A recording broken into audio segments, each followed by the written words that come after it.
americano, asiático y europeo al mismo tiempo que la Guerra Fría se desarrollaba. En México, tras varios años de lucha para conseguir la total plenitud de los derechos políticos, crece la iniciativa del voto femenino. En India se estableció formalmente la Unión India gobernada por Nehru como primer ministro. En París, la Declaración Universal de Derechos Humanos fue adoptada por la Tercera Asamblea General de las Naciones Unidas. Vamos con mi compañero Julián, responsable de las noticias en el continente europeo. ¿Qué noticias nos tienes, Julián? En más noticias, caída del Gran Muro de Berlín. La caída del muro vino motivada por la apertura de fronteras entre Austria y Hungría en mayo de 1989, ya que cada vez más alemanes viajaban a Hungría para pedir asilo en las distintas embajadas de la República Federal Alemana. Este hecho motivó enormes manifestaciones en Alexanderplatz que llevaron a que, el 19 de noviembre de 1989, el gobierno de la RDA afirmara que el paso hacia el oeste estaba permitido. Ese mismo día, miles de personas se agruparon en los puntos de control para poder cruzar al otro lado y nadie pudo detenerlos, de forma que se produjo un éxodo masivo. Al día siguiente se abrieron las primeras brechas en el muro y comenzó la cuenta atrás para el final de sus días. En París. La Declaración Universal de los Derechos Humanos es el estándar común a ser alcanzado por todos los pueblos y naciones. Fue adoptada por la Tercera Asamblea General de las Naciones Unidas el 10 de diciembre de 1948 en París. Ninguno de los 56 miembros de las Naciones Unidas votó en contra del texto, aunque Sudáfrica, Arabia Saudita y la Unión Soviética se abstuvieron. En medio de la Guerra Fría y frente a una oposición creciente al colonialismo, tomó 2 décadas para que las Naciones Unidas se pusieran de acuerdo sobre cómo hacerla legalmente vinculante. Coronación de la reina Isabel II. La autoridad y dignidad de la reina Isabel II están tan arraigadas entre los ingleses que es difícil entender por completo la emoción por su coronación. El 2 de julio de 1953, para celebrar el momento y cuando la nación acusaba de los estragos de la guerra, se celebró una ceremonia llena de pompa a una escala sin precedente, y hoy echamos una mirada a algunas de las imágenes más emotivas de la ocasión. El centro del lujoso espectáculo estaba la radiante monarca de 26 años con un vestido de seda blanca y cargada de joyas, así como su joven familia. 16 meses antes, cuando aún era princesa, despertó con la noticia del fallecimiento de su amado padre, el rey Jorge VI. Ahora su posición como sucesora iba a ser formalizada. Era la primera vez en la que un evento de esta naturaleza iba a ser transmitido por televisión, y las cintas iban a volar a través del Océano Atlántico para que los canadienses pudiesen verlo el mismo día. Querida audiencia, el día de hoy les tenemos una entrevista vía telefónica con John F. Kennedy, presidente de los Estados Unidos de América mientras transcurría la Guerra Fría. John F. Kennedy nació el 29 de mayo de 1917 en Brookline, Massachusetts, en el seno de una familia católica de origen irlandés. Fue el segundo de los 9 hijos de Joseph Kennedy, un destacado miembro de la sociedad norteamericana de principios de siglo que se movía en los círculos de los grandes banqueros y políticos de la época, que educó a sus hijos en una férrea disciplina católica y con un alto sentido de la función pública. Presidente Kennedy, es un gusto poder entrevistarlo. Gracias. Igualmente es un placer estar aquí compartiendo con la audiencia esta entrevista. Díganos, Kennedy, ¿qué hizo que usted se interesara en la política? Mira, Brenda, lo que hizo que me interesara en ella fue mi espíritu patriótico, así como el ver a mi país en lo alto. ¿Cuáles fueron sus estudios?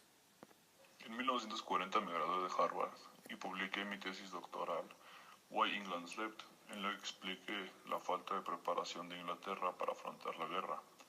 Al estallar la guerra, llegué a participar como oficial de marina. Cuéntenos, ¿cómo fue su primer año como presidente? Recibí numerosas críticas por algunos acontecimientos internacionales contrarios. Fui a Viena, donde me entrevisté con el primer ministro soviético.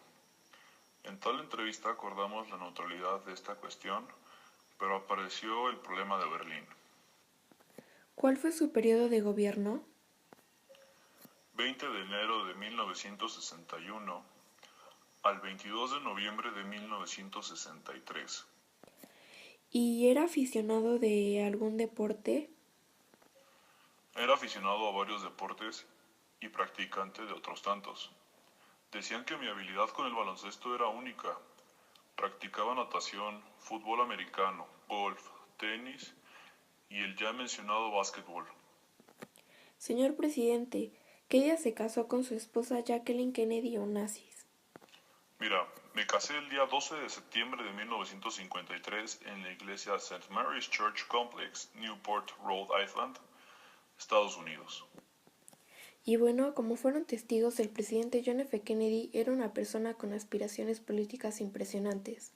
Es una persona aficionada a los deportes y que al mismo tiempo busca mejorar su nación basándose en su educación para obtener como resultado el bienestar de todos los ciudadanos norteamericanos.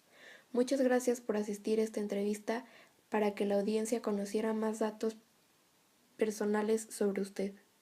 Al contrario, gracias a ustedes por invitarme. Estamos de vuelta con ustedes y ahora los llevaremos a las noticias más importantes del continente asiático durante la Guerra Fría con nuestro encargado especial. Vamos contigo, Wong. Esto les presenta las noticias más relevantes del continente asiático. 15 de agosto de 1947. Entre las potencias coloniales del siglo XIX, el Imperio Británico era el más importante. Entre todas sus posesiones, la India era su dominio más preciado.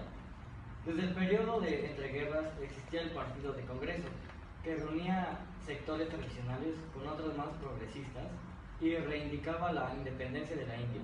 Bajo el liderazgo del Pandit Nehru y sobre todo el Mahatma Gandhi, el partido creció espectacularmente con la integración de los campesinos y las clases populares urbanas. Gandhi elaboró una teoría de la lucha y resistencia conocida como la no violencia y la desobediencia civil.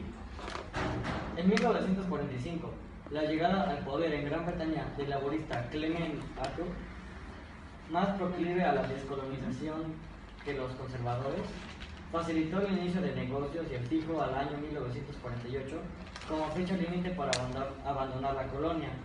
Lord Mountbatten, el último virrey de la India, se reunió con los líderes del Partido del Congreso y de la Liga Musulmana, y todos acordaron un proceso de cesión de poder y fue revalido por el Parlamento británico. Finalmente, en agosto de 1947, la India accedió a la independencia, pero la antigua colonia británica quedó dividida en dos estados, Unión, India y Pakistán, poblados respectivamente por hindús y musulmanes. El asesinato de un héroe. El mundo difícilmente podrá ver un personaje como Mahatma Gandhi. Fue un abogado, pensador y político hinduista. Terminado su licenciatura, regresó a la India para ejercer la abogacía. El trabajo de Gandhi estuvo inspirado en sus años de trabajo en Sudáfrica, así como la Bhagavad Gita y en los libros de Tolstoy, particularmente en El reino de Dios está en vosotros. En 1930, Gandhi cambiaría el mundo con una de sus protestas de no violencia, que años después inspiró Martin Luther King. Su protesta fue llamada como la Marcha de la Sal. Terminando su lucha, Gandhi fue asesinado el 30 de enero de 1948 en Birla Bajat, que está en India, por un grupo extremista hindú. Gandhi fue una figura importante en la liberación de India e instauró métodos de la lucha social no violentos como la huelga de hambre. Un nuevo gobierno. El 15 de agosto de 1947, la India obtuvo la independencia del dominio británico, al mismo tiempo que las zonas de la mayoría musulmana se separaban para formar un estado independiente, Pakistán. El 26 de enero de 1950, la India se convirtió en una república y una nueva constitución entró en vigor. Desde la independencia, la India ha enfrentado varios problemas de violencia religiosa, clasismo, el movimiento naxalita, el terrorismo y las insurgencias de las regiones separatistas, especialmente en Jammu, Cachemira y el noroeste de la India. Muchas gracias, Wong. Ahora vamos con nuestro encargado de las noticias que suceden en nuestro continente americano. ¿Qué información nos tienes, José? Gracias, Brenda. En más noticias, la Revolución Cubana fue el resultado del movimiento revolucionario cubano de izquierda, que provocó la caída del régimen del dictador Fulgencio Batista y la llegada al poder del líder del ejército guerrillero Fidel Castro en 1953. El 1 de enero de 1959, las fuerzas del ejército rebelde encabezadas por Fidel Castro ingresan victoriosos a Santiago de Cuba. En consecuencia, el dictador Fulgencio Batista huyó hacia Estados Unidos, dando inicio a la única revolución triunfante en América Latina que terminó con la expropiación de la burguesía y los terratenientes. Matanza de Tlatelolco, un movimiento estudiantil de 1968 en México, en el cual estudiantes de la UNAM, IPN y diversas universidades participaron. profesores, intelectuales, amas de casa, obreros, profesionales en la Ciudad de México. Los estudiantes demandaban una mejor educación, ya que eran escasos los métodos y contenidos de enseñanza, al igual la falta de libertades democráticas y el autoritarismo del gobierno. Gracias a la acción gubernamental, al pretender ocultar la información, no se ha logrado esclarecer exactamente la cantidad oficial de asesinados, heridos, desaparecidos y encarcelados.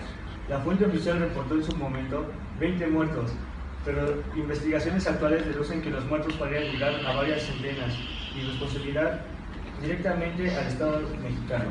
Fue reprimido el 2 de octubre de 1968 por el gobierno mexicano, creando la matanza de la Plaza de las Tres Culturas de Tlatelolco. El eclipse solar de 1991. El 11 de julio de 1991 se produjo un eclipse solar total. Empezó en el Océano Pacífico y Hawái, continuó a través de México y siguió por Centroamérica hasta Sudamérica, Colombia, la región amazónica de Perú y Brasil. Este eclipse tuvo una duración récord de 6 minutos y 53 segundos. Bueno, esperamos que les haya gustado. Este fue el noticiario Tech Historic Noticias. Los esperamos en la próxima emisión. Muy buenas tardes. Hasta pronto.